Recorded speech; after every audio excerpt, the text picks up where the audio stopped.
Chers téléspectateurs, amis de petit écran, bonsoir. Bienvenue dans votre émission scolaire sur la télévision nationale. Aujourd'hui, les coups de projecteur de l'émission École guinéenne portent sur la formation technique et technologique de Bentroya Plateau. Comme vous le savez, aimables téléspectateurs, pour un développement harmonieux de notre cher pays, la Guinée, et diminuer de façon exponentielle le taux de chômage, il serait judicieux de former beaucoup de jeunes en technique et en technologie. Il est question de revoir alors les branches de formation comme l'électricité générale, l'électricité industrielle, la métallurgie, etc. Tout à l'heure, vous allez voir avec les techniciens qui vont vous expliquer comment cette formation se passe au sein de cette école. Vous allez voir.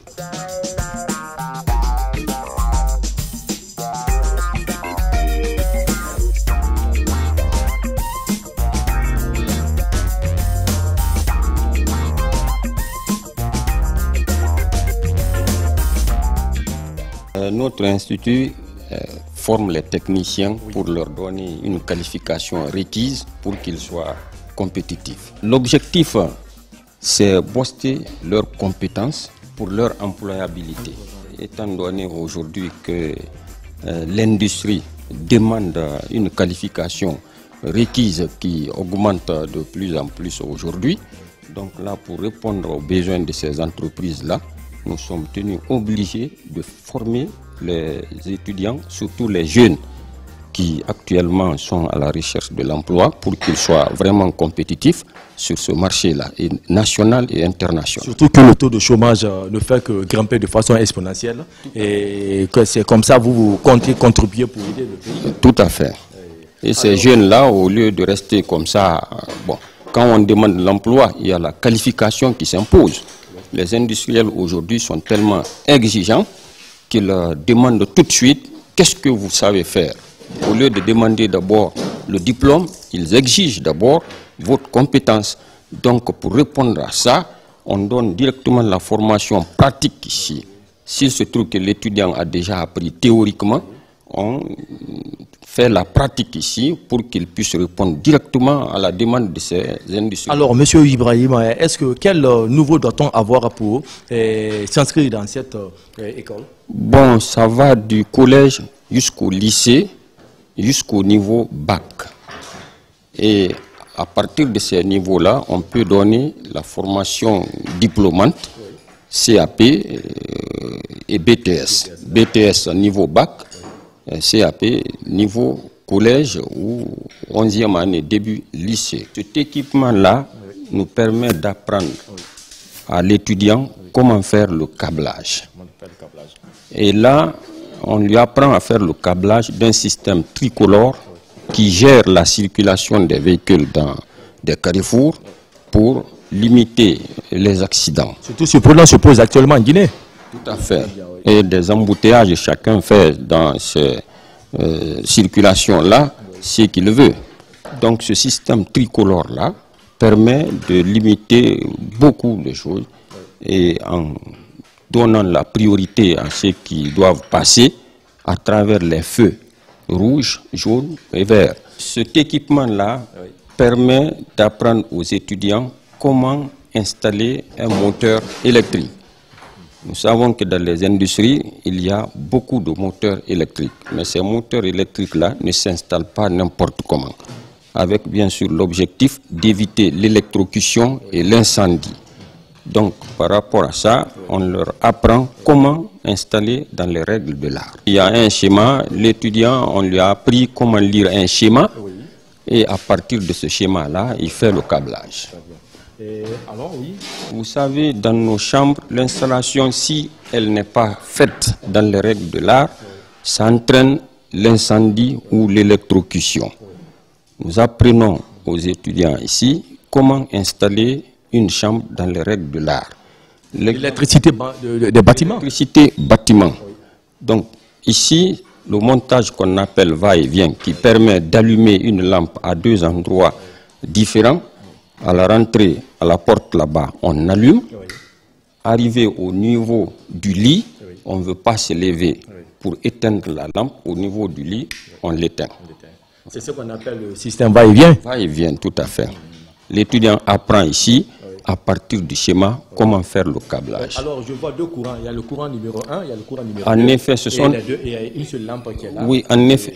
Oui. En effet, ce sont des interrupteurs. Des interrupteurs, oui. Interrupteurs numéro 1, interrupteurs numéro 2 qui sont matérialisés ici. Et la lampe est là. Ici, c'est pareil. Là, c'était deux interrupteurs qui pilotent une lampe. Ici, l'interrupteur pilote une seule lampe qu'on appelle simple allumage. Vous avez ici, vous allumez tout simplement et puis vous éteignez. Mais tout ça là, on leur apprend comment on fait ça dans les règles de l'art.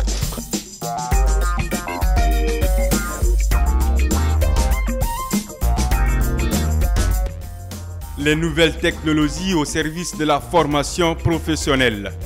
La formation professionnelle est un terrain fertile pour l'innovation technologique. Désormais, la réalité virtuelle fait partie des nouveaux moyens mis en place pour former les futurs salariés aux métiers techniques. L'on reproche souvent à la formation professionnelle son aspect théorique, alors que seules les situations réelles forment. J'ai choisi ce métier, c'est pour être fonctionnel sur le terrain et parce que aussi j'aime beaucoup la technique. Comme vous le voyez, je suis dans la réalisation du démarrage d'un moteur directeur. Voilà. En réalité, c'est quoi? C'est que vous n'êtes pas sans savoir que dans beaucoup d'industries, les moteurs sont fonctionnels pour la productivité. Vous voyez? Donc l'installation de ce moteur nous permet d'éviter beaucoup de trucs, mais aussi de réaliser le fonctionnement. Éviter quoi? Dans un circuit électrique, on évite deux phénomènes. L'électrocution, mais aussi l'incendie. Donc, dans chaque schéma, nous avions, surtout le schéma des moteurs, nous avions un circuit de puissance et de commande. Les circuits de puissance permettent quoi?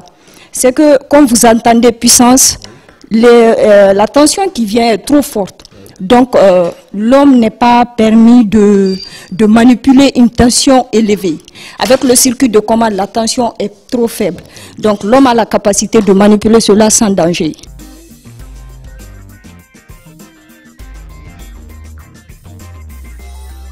Nous avions toujours, pour un début, 3 phases, 220 volts qui viennent. Là, vous aviez un transformateur. Ce transformateur permet de diminuer la tension. Attendez, à la sortie, quand vous dites transformation, les transformateurs, il y a les éleveurs, il y a les abaisseurs. Voilà, exactement. Quel type de transformateur? Là, on a un transformateur qui permet d'abaisser. Oui, un abaisseur. À la sortie, nous avions 110 volts. Oui. Maintenant, ces 110 volts, à leur sortie, les lampes sont alimentées par la puissance de 110 volts, qui permettent l'allumage. Mais vous verrez que de l'autre côté, nous avions des temporisateurs qui permettent à ce que quand une lampe s'allume pour signaler que oui, les gens doivent passer ou les voitures doivent passer, le temps est donné soit par les policiers qui nous disent bon, il faut mettre ce temps. C'est vous qui calibrez ce temps. Voilà, exactement, c'est nous qui calibrons ce temps. Donc l'on peut le mettre à 10 minutes ou à 5 minutes. Mais c'est à nous de... Voilà, exactement, c'est selon la demande. Donc nous le mettons à 5 minutes ou à 10 minutes. Dès 5 minutes, dès après les 5 minutes ou 10 minutes, après quelques temps, elle vire au jaune. Et dès après cela, vous verrez, après quelques secondes ou quelques minutes, elle vire directement. Voilà, c'est ce qu'elle continue perpétuellement. Là, si je comprends bien, c'est le temporisateur qui le fait. Très bien, oui. C'est le temporisateur qui... C'est-à-dire... le temps, exactement. Quand vous êtes au vert, dès que le temps sur lequel on a mis ce temporisateur varie, il ferme d'autres circuits pour ouvrir d'autres encore. C'est la raison pour laquelle vous entendez ce bruit. C'est parce qu'il ferme d'autres circuits pour en ouvrir d'autres. On nous donne des schémas que l'on réalise. Donc la lecture du schéma nous permet quoi? L'on peut savoir, bon, avec la lecture du schéma, on peut savoir quelle est la lampe qui doit s'allumer en premier. L'on peut, avec le schéma, nous pouvons... faire une permutation. Exactement, faire une permutation. Ça peut, comme vous voyez, dès que ça s'allume, ça quitte directement le vert pour venir au rouge. Ou ça quitte le rouge pour venir au jaune, de façon ordonnée ou de façon mélangée. Là, on a un contacteur. Tout ce schéma représente le circuit de puissance. Comme je viens de vous le dire, puissance parce que là, la tension, elle est forte. Mais avec ce circuit de commande, l'homme a l'accès de manipuler sans danger. Ça, c'est le circuit de commande. nous avons les boutons poussoirs en marche, les disjoncteurs. Ça, c'est le disjoncteur. Ça, ce sont les boutons poussoirs. Maintenant, là, on va essayer de brancher directement ce moteur pour voir la réalité.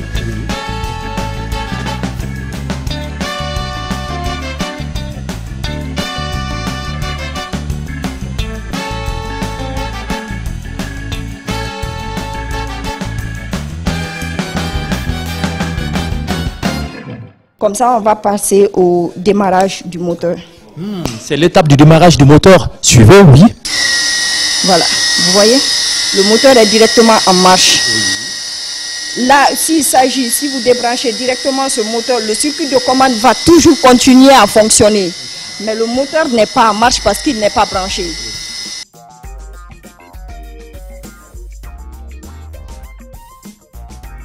Chers téléspectateurs, nous continuons toujours avec les projets des étudiants qui vont nous expliquer. Bonjour monsieur. Bonjour, je suis étudiant en énergie solaire photovoltaïque. Je viens ici pour réaliser mes projets parce que j'ai des projets dans le domaine solaire. Donc j'ai fait des kits solaires pour le monde rural ne bénéficiant pas encore le réseau électrique, mais bénéficiant un fort ensoleillement. Donc c'est à partir de ce niveau-là, vu les difficultés dont les habitants du monde rural sont confrontés en termes d'éclairage, nous avons jugé nécessaire avec notre professeur de mettre en place un kit solaire. Ce kit que vous voyez, c'est un kit que nous avons réalisé ici. Il permet d'assurer l'éclairage domestique, mais aussi charger le téléphone portable. Parce que nous avons constaté, en milieu rural, il y a des gens qui pourront se déplacer à des kilomètres pour recharger leur portable. Raison pour laquelle nous avons jugé nécessaire de faire des choses comme ça, à un coût abordable qui va leur permettre d'avoir de la lumière, mais aussi recharger le téléphone portable. C'est ce que nous sommes en train de faire. Nous avons le régulateur ici, un régulateur qui permet à la fois de gérer la charge de la batterie, mais aussi de la protéger contre les surcharges et les décharges profondes. Donc ici, en Guinée, on peut réaliser des régulateurs comme ça pour charger des batteries au lieu d'aller commander ça dans les autres pays. La pratique reste, en définitive, le meilleur apprentissage et le levier du développement des pays. Je vais vous montrer sur le système d'intention automatique. Oui. Ce système-là, c'est un mini. Voilà le gros système qui est mis là-bas. Ça, c'est le gros système intention, ça. Oui. Lui, quand on met seulement... Quand il fait nuit, oui, il s'allume de lui-même automatiquement. L'obscurité. L'obscurité. C'est ce qu'il détecte. Oui. Les ampoules.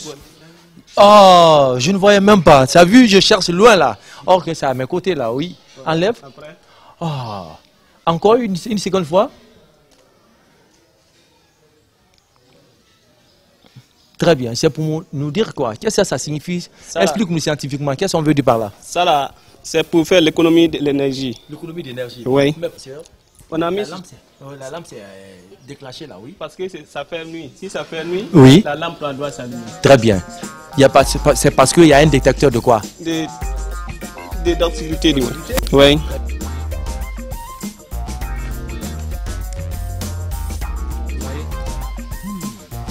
Attendez que moi-même je fasse l'expérience. Oui, débranche. Non, c'est bon, c'est très bien. Je mets mon papier d'abord. Ah, c'est pour lui. Il y a un détecteur d'obscurité qui est là. Oui. Donc quand il fait nu, il n'y a pas de rayon solaire, ça passe sans problème. Oui. Donc ça veut dire qu'il y a un capteur qui emmagasine. Hein? C'est le système. Qui emmagasine quoi? Les charges? Les charges, oui.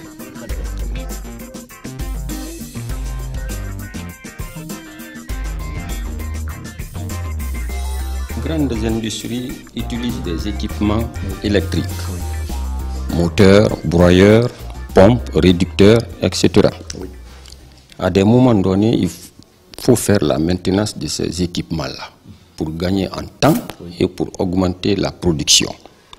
Il se trouve qu'avant, il faut arrêter un moteur ou un équipement, l'ouvrir, regarder dedans les pièces qui sont détruites pour les changer.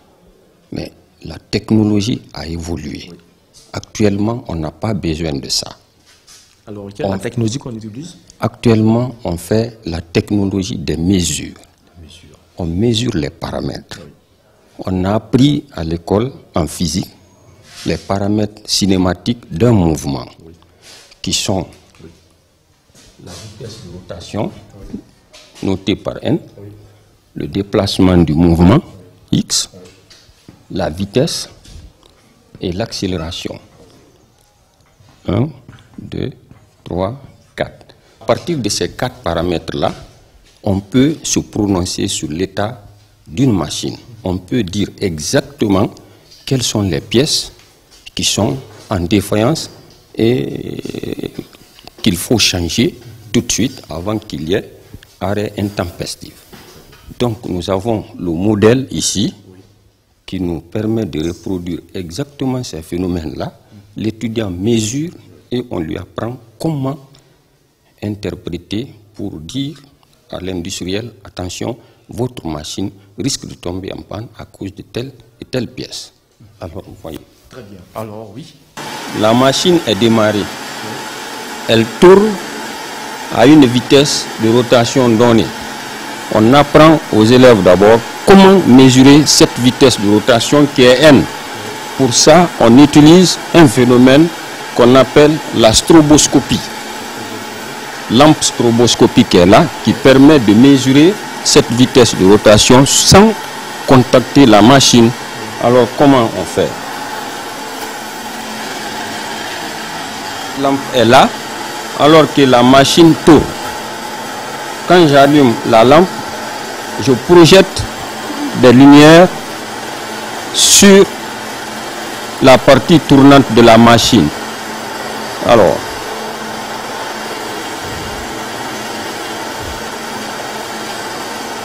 et à un moment donné, j'arriverai à fixer un point tournant de la machine. Voilà, voilà. On apprend à l'étudiant exactement comment aller jusqu'à... Voilà. Donc, dès qu'un seul point apparaît, il y a maintenant un seul point qui apparaît sur la partie tournante de la machine. Et là, on lit la valeur affichée ici. Cette valeur de 1537 est la vitesse de rotation de la machine. Donc, on vient de finir de mesurer le premier paramètre qui est la vitesse de rotation de cette machine, qui est 1537 tours minute. Cet appareil, c'est un vibratest. Ça permet de mesurer ces paramètres vibratoires qui sont déplacement, vélocité et accélération. Il suffit de mettre sur un point de la machine et on appuie pour mesurer la valeur, déplacement, vitesse et accélération. À partir de ces 4 paramètres-là, on peut dire quels sont les problèmes que cette machine-là a. Supposez que cette machine-là doit tourner à 1500 tours minute exactement.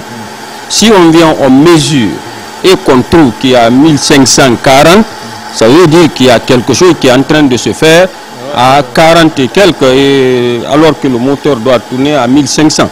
S'il y a 1540, ça veut dire qu'il y a quelque chose qui ne va pas. Et avec la stroboscopie, on verra ce mouvement-là qui s'est ajouté. L'énergie éolienne est l'énergie cinétique des masses d'air en mouvement autour du globe. La racine étymologique du terme éolien provient du nom du personnage mythologique Éole, connu en Grèce antique comme le maître des vents. L'énergie éolienne est une forme indirecte de l'énergie solaire. Les rayons solaires absorbés dans l'atmosphère entraînent les différences de température et de pression.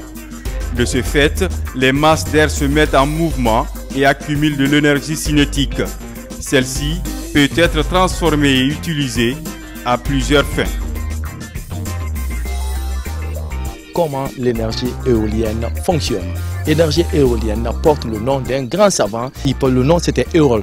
Éole, c'était son nom, c'est le dieu du vent. La machine électrique, ce cours-là m'a permis de me lancer dans ce projet pour la réaliser.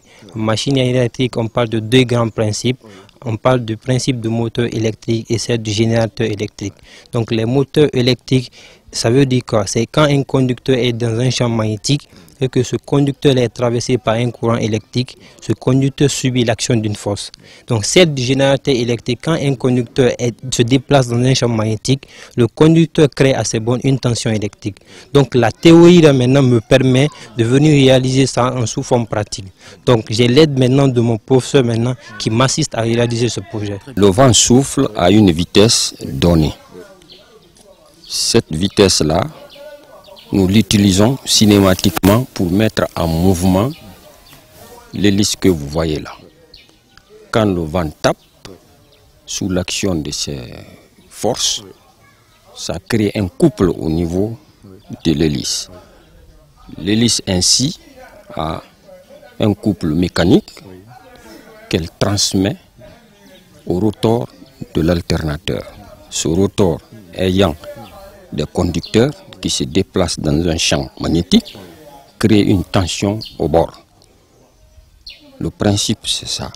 Plus l'effort du vent est important, plus la tension augmente. Mais est-ce que la ventilation ne dépendrait pas aussi de la taille des hélices? Absolument. La taille, mais aussi l'angle d'orientation. Cet angle est environ 20 degrés.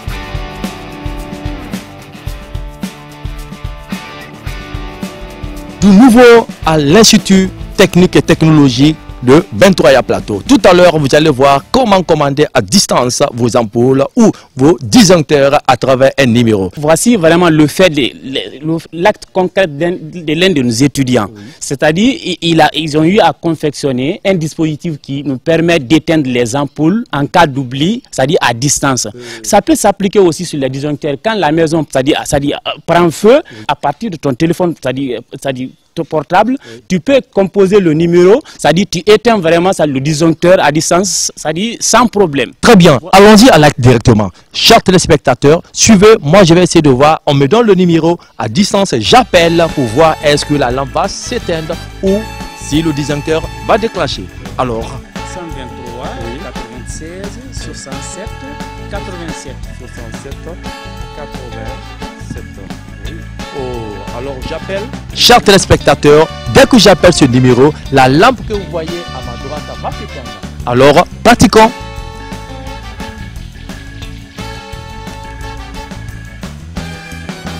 Dès que ça sonne, ça s'éteint. Ah, vous voyez, quel miracle.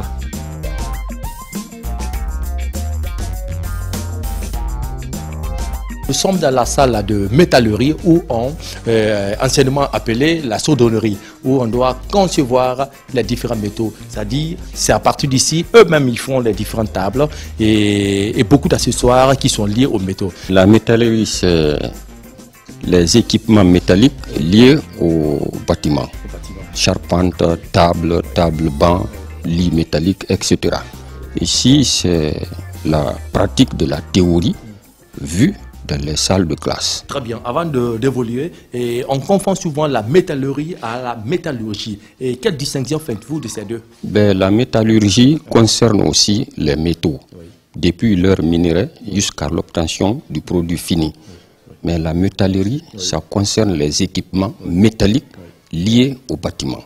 Nous lions la théorie à la pratique. Oui.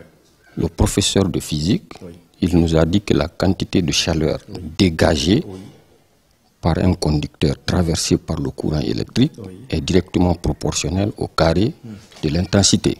La fameuse formule, oui, Q égale 0,24 fois R, oui, multiplié par I carré, oui, fois T. Pourquoi 0,24? C'est un coefficient qui lie l'énergie et la chaleur. Donc, cette formule-là est appliquée ici. La quantité de chaleur que le courant va dégager par rapport à son intensité est utilisée ici pour amener un bout métallique à sa température de fusion. Ainsi, les deux bouts métalliques fondus au refroidissement sont liés permanemment. C'est ça la soudure. Par exemple, supposons que moi j'ai l'acétylène plus l'oxygène qui donne le CO2 qui se dégage, plus l'eau et une certaine quantité de chaleur qui se dégage. Pourquoi ça? Alors là, c'est intéressant parce que le professeur de chimie, il parle de cette équation chimique, l'oxydation des hydrocarbures. Nous l'appliquons ici, c'est pourquoi on dit institut technique. L'application de ça, là, cette chaleur-là, apportée est dans les environs de 3000 degrés. Et ça suffit pour porter les métaux, certains métaux, à une température qui est leur température de fusion. Et dès que les deux bouts sont en fusion, nous utilisons ce fer-là pour lier les deux métaux. Vous allez voir, comme on l'a dit, physiquement d'abord, la quantité de chaleur dégagée par un conducteur porte les deux proportionnels au carré de l'intensité.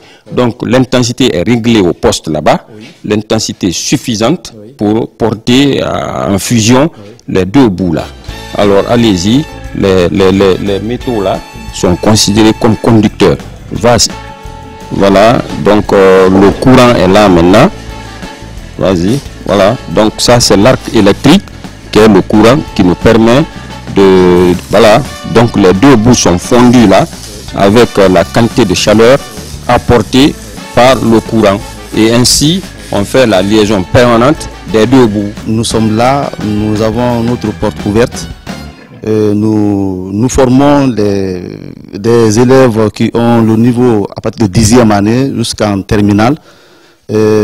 Aussi, nous acceptons aussi faire le recyclage ici des universitaires, parce qu'il y a beaucoup quand même c'est-à-dire qui se disent ingénieurs sortant dans les universités, mais sur la compétence ici, la pratique leur manque.